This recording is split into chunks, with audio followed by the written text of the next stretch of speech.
So, you probably know I like Postal. Well, I don't like Postal. I love Postal. I could go on and on why I love this game, but I'm gonna save that for my Postal 2 video.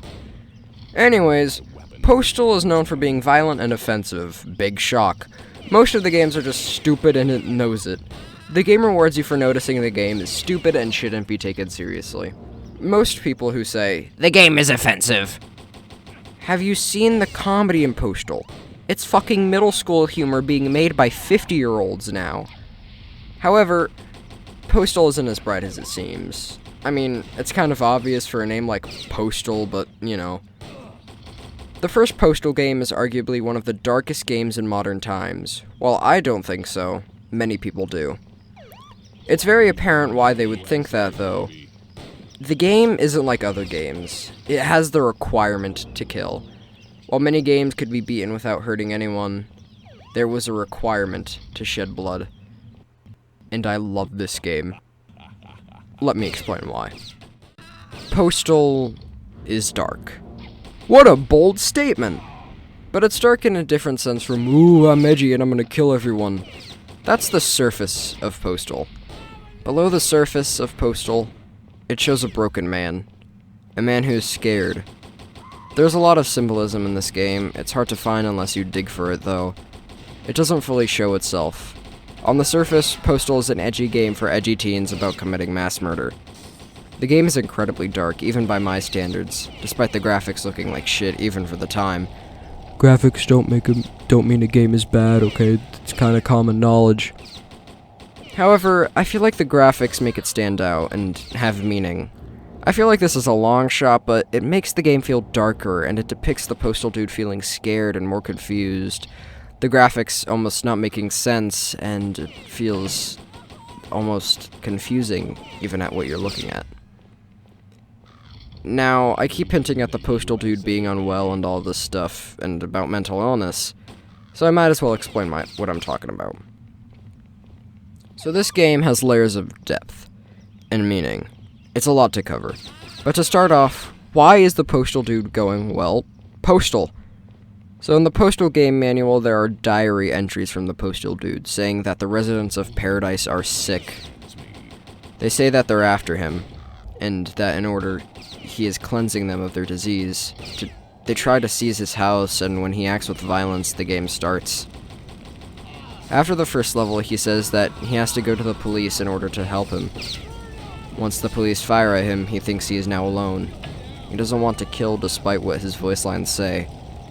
He doesn't want to do what he's doing, but there's something making him do this.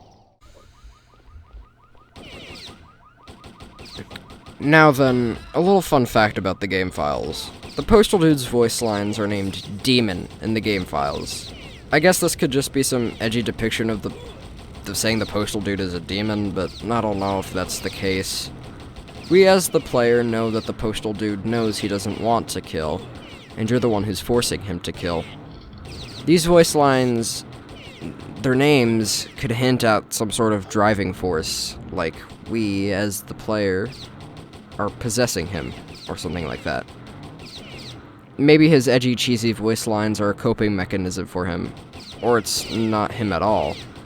Those are two possibilities, or a third possibility that's just not the case at all, and funny, edgy voice lines, but it's interesting to think that, it's interesting to think, you know, just to expand on what could be the possibilities of this game that is already very dark. I do think I'm reading into this game too much, but just shut up, it's my video, you can't control me, fuck you. Now, what was the thing about him not wanting to do this, like I hinted at, but didn't explain why I thought this? Well, look at the box art for this game. Look at the back.